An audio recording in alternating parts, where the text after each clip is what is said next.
조인섭 변호사의 상담소.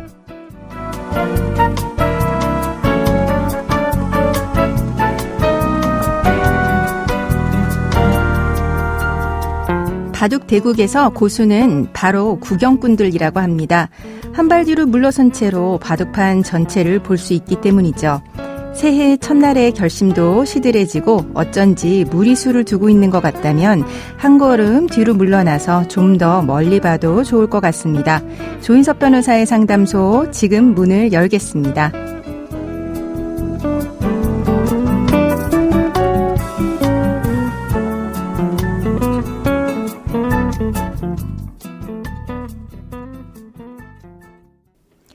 당신을 위한 로하우스 조담소 김미루 변호사와 함께합니다. 안녕하세요. 법무법인 신세계로 김미루 변호사입니다. 오늘 상담소를 찾은 분은 어떤 고민이 있으신 건지 사연으로 먼저 만나보시죠.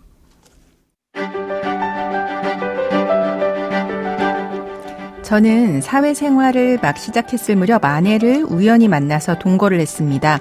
몇 년 후 아이가 생겼고 아이를 위해 혼인신고와 출생신고도 했죠. 하지만 동거할 때부터 있었던 갈등은 점점 심해졌습니다. 내성적인 저와는 다르게 아내는 외향적이었습니다. 어린 아이를 두고 틈만 나면 밖에 나갔고 그럴 때마다 우리 부부는 다퉜습니다. 게다가 저희 집은 저 혼자 직장에 다니는 외벌이였고 저는 직업 특성상 야근을 자주 했는데 아내는 자기 혼자 독박 육아를 한다면서 늘 불만이 많았습니다. 특히 제가 발기부전이라 부부관계를 못한다며 계속 비난하고 주위에 알리기까지 했습니다. 결국 이혼하기로 했습니다. 아이가 어렸기 때문에 아내에게 친권과 양육권을 양보하고 양육비만 협의했습니다. 재산이 거의 없어서 재산 분할할 것도 없었습니다. 그런데 아내가 저에게 위자료를 청구해 왔습니다. 제가 가정에 소홀했고 발기부전으로 인해 부부관계가 소홀했고 심지어 변태적인 요구까지 했다고 말했습니다. 저는 너무나 억울했습니다. 그러던 어느 날이었습니다. 면접 교섭하는 날 부쩍 자란 아이를 봤는데 문득 저를 닮은 구석이 전혀 없다는 게 느껴졌습니다. 혹시나 하는 마음에 사설기관에서 간이로 유전자 검사를 했습니다. 결과는 충격적이었습니다. 제 아이가 아니었습니다. 그날 이후로 저는 지옥 같은 날들을 보내고 있습니다. 저는 어떻게 해야 하나요?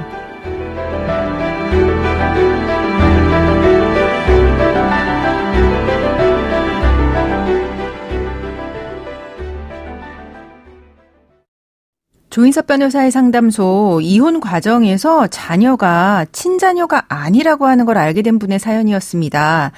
내자녀인 줄 알았는데 아니었다니 사연자분이 충격을 굉장히 많이 받으셨을 것 같은데요. 내 아이인지 아닌지 알려면 유전자 검사를 하죠. 보통 어떤 계기로 유전자 검사를 하시나요? 네, 사안과 같이, 아기 때는 잘 그게 드러나지 않는데, 이제 점점 커가면서 아기 생김새가 나와 닮지 않았다. 행동이나 성향이 너무 다르다. 네. 이렇게 하면 검사를 좀 하는 것 같습니다. 네, 그렇죠. 지금 그걸 알게 된 사연자분, 지금 자녀와의 친자 관계 정리해야 할 것 같은데요. 어떤 절차를 따라야 할까요? 우리 민법에 따르면 친생 추정을 받는 자는 친생 부인의 소로, 그렇지 않다면 친생자 보존제 확인의 소를 통해서 친자 관계를 정리하실 수 있는데요. 네, 그럼 친생 추정은 뭘까요? 네. 민법 884조에 따르면 일정한 요건 아래에서 남편이 이제 친생자 추정을 받는다라는 규정을 두고 있습니다. 네. 아내가 혼인 중에 임신한 자녀는 이제 남편의 자녀로 추정이 되고요. 네. 혼인 성립 후 200일 후에 출생하면 그것도 남편의 자녀로 추정이 되고요. 네. 혼인 종료 후 300일 이내에 출생해도 남편 자녀로 추정이 됩니다. 네, 그러니까 이제 혼인을 한 상태에서 아이가 태어났는데 이 아이가 내 아이가 맞는지 유전자 검사해서 이제 친자로 등재시키는 것은 좀 불필요하고 이제 과거에는 이제 유전자 검사라고 하는 게 없었으니까 혼인 신고 그 기간 중에 일단 아이가 출생을 하면 일정 기간 내에서는 나의 친자로 확인을 이제 추정을 한다라고 하는 민법 규정인 거죠. 예, 맞습니다. 네. 친생자 추정을 받는 이 출생자 지위가 매우 확고하기 때문에 네. 이제 이를 이를 끊어내려면 이제 민법 847조에 따른 친생 부인의 소를 제기를 해야 합니다. 그런데 여기에는 2년 이내로 제기해야 한다는 제척 기간이 있기 때문에 이 부분을 좀 유의할 필요가 있고요. 네. 본 사안은 다만 이제 동거하다가 출산하고 그 다음에 출생 신고를 하고 또 결혼에 이르게 됐기 때문에 네. 혼인 중 출생한 자가 아니로 보여지기 때문에 친생 추정은 받지 않습니다. 그래서 865조에 따라서 친생자 부존재 확인해서로 친자 관계를 정리하실 수 있을 것 같습니다. 아, 이제 결혼 전에 태어난 아이기 때문에 이제 친생 추정은 받지 않고 그래서 친생 부인의 소가 아니라 친생자 관계 부존재 확인의 소송으로 정리해야 된다는 이야기네요. 네, 맞습니다. 네, 그런데 그러면 친생자 소송 내 아이가 아니다 이거 확인하려면 유전자 검사 필요하지 않습니까? 이 유전자 검사 어떻게 받아야 할까요? 네, 그 사연자분이 아까 보니까 사설기관에서 유전자 간이 검사를 했다고 하셨는데 네. 그거를 법원에 제출한다고 해도 실은 그 검사 결과 어떤 식으로 진행됐는지 알 수가 없어서 믿을 수 있는지가 조금 의문이 많습니다. 그래서 통상적으로는 친생자 부존재 확인 소송을 진행하면서 소송을 통해서 병원에다가 유전자 감정 촉탁을 그렇게 진행을 하게 되는데요. 가끔 이제 간혹 가다가 이제 상대방 측에서 협조하지 않고 거부하는 경우도 종종 있습니다. 네, 근데, 그렇죠. 네, 근데 법원에서는 이제 유전자 검사를 받으라라는 그런 수검 명령이 내려지기도 해서 이런 명령이 있는데 거부하면 1,000만 원 이하의 과태료, 그다음에 30일 이내 감치가 될 수 있기 때문에 실은 계속 거부를 하는 경우는 드물다 할 것입니다. 네, 유전자 검사 거부하다가 감치까지 이제 간다. 네. 네, 충격적이네요. 그죠? 네. 그러면 유전자 검사를 했는데 내 아이가 아닌 경우에 이런 경우에는 사연자분이 아내한테 위자료 청구할 수 있을까요? 네, 이제 사연에서 이제 아내분이 그 자녀를 임신했을 때 사연자 외에 다른 남성과 성관계를 맺은 사실이 있고 그로 인해 임신하였을 개연성이 있다는 점을 충분히 인식하고 있었음에도 이러한 사실을 사연자에게 제대로 알리지 않고 혼인하고 계속 숨겼으며 네.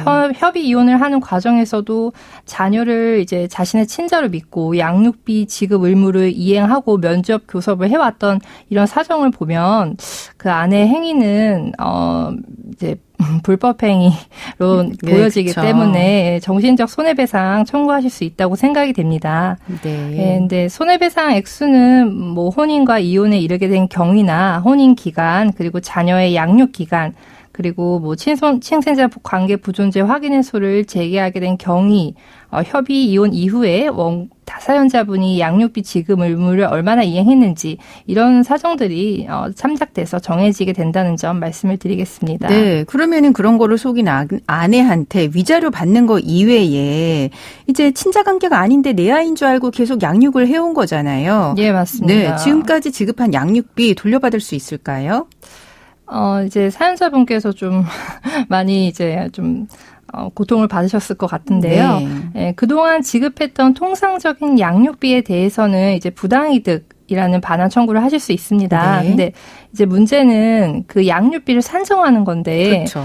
그것이 이제 입증이 좀 어려운 점이 있는 것이 이제 본 사안처럼 이제 외벌이인 경우에는 그 사연자 부인의 수입에서 생활비, 뭐 양육비 이런 게 다 충당이 되기 때문에 그 친자 아닌 자녀의 양육비가 생활비 중에 얼마나 차지하는지, 그게 얼마나 되는지를 솔직히 구체적으로는 좀 입증하기가 어렵습니다. 네. 예, 맞벌이 부부의 경우에도 각자 지출하는 경우가 많기 때문에 이 경우에도 좀 입증하기 어려운 부분이 있는데요. 네. 그래서 이런 사정 때문에 부당이득에서 좀 인정될 수 없다라고 보여진다고 하면 위자료 청구 소송에서 좀 반영해서 그 금액을 좀 높여달라 이런 부분도 고려해 보실 수 있다는 점 말씀을 드리겠습니다. 아, 네. 그러면 또 마지막으로 상대방이 그 발기부전으로 지금 위자료 오히려 청구하고 있는 상황인 것 같은데요. 네. 그런 부분 주장은 인정될 가능성이 있을까요? 사안에서 좀 정확하진 않은데요. 네. 그 상대방이 주장하는 그 발기부전은 신체적인 건 아닌 것 같고 약간 심리적인 거, 네. 시민성 발기부전으로 보이기는 합니다. 시민성이요? 예. 네. 저희 판례에 의하면 그 부부가 이제 합심해서 전문의 치료나 조력을 받을 경우에 정상적인 성생활로 돌아갈 수 있는 가능성이 있다고 하면 네. 그 정도 성적 결함을 지닌 자에 대해서 혼인 파탄에 대한 책임을 지울 수는 없다. 그리고 본 사안에서 이제 아내로서 이제 인내심과 이해력을 가지고 이제 건강한 부부 관계를 이루기 위한 이런 협력과 노력을 하지 않고 네. 지금 보니까 주위 사람들한테 뭐 상대방의 성적 무능을 탓하고 오히려 더 사연자를 심적으로 위축하게 만들고 이런 것들이 좀 약간 원인으로도 보이기도 하거든요. 근데 그렇네요. 예, 전문의 치료를 받고도 만약에 뭐 부부 사이에 정상적인 성생활을 할 수 없다. 라고 단정할 만한 그런 사정이 있지 않으면 사연자분에게 파탄 책임을 묻기는 어렵다고 생각이 됩니다. 네. 그럼 지금까지 상담 내용을 정리해보자면 사연자분의 경우 혼인 중에 출생이 아니기 때문에 친생자 관계 부존재 확인에 서로 친자 관계 정리할 수 있습니다. 이럴 경우에 유전자 검사는 필수고요. 상대방이 거부할 경우 과태료나 감치까지 가능하다고 말씀드렸습니다. 이렇게 검사 결과 사연자분의 아이가 아닌 걸로 이제 드러나면은 상대방한테 손해배상 청구할 수 있고요. 또 양육비 부당이득 반환 청구도 가능하다고 말씀드렸습니다. 지금까지 법무법인 신세계로의 김미루 변호사와 함께했습니다. 감사합니다.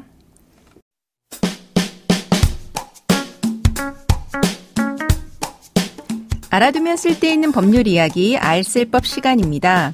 지난달 28일 김해공항에서 항공기 화재 사고가 벌어졌죠. 그 원인으로 보조 배터리가 지목되면서 깜짝 놀란 분들이 많다고 합니다. 수화물로 보내면 안 되는 건 알고 있었는데 선반에 보관하지 말아야 하는 건 몰랐기 때문인데요. 그래서 기내에 방송 문구를 수정하는 항공사가 생겨나고 있다고 하죠. 오늘은 배터리 이외에도 기내에서 꼭 소지해야 할 물품에 대해서 알아볼까요?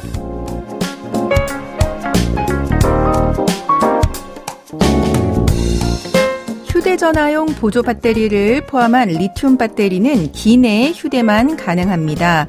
카메라와 노트북 같은 전자제품에 사용하는 배터리도 마찬가지입니다. 배터리 용량 기준은 항공사마다 다른데요. 대한항공과 제주항공은 100W 배터리를 최대 5개까지 허용합니다. 우리가 흔히 쓰는 스마트폰 크기의 보조 배터리가 바로 100W 이하인데요.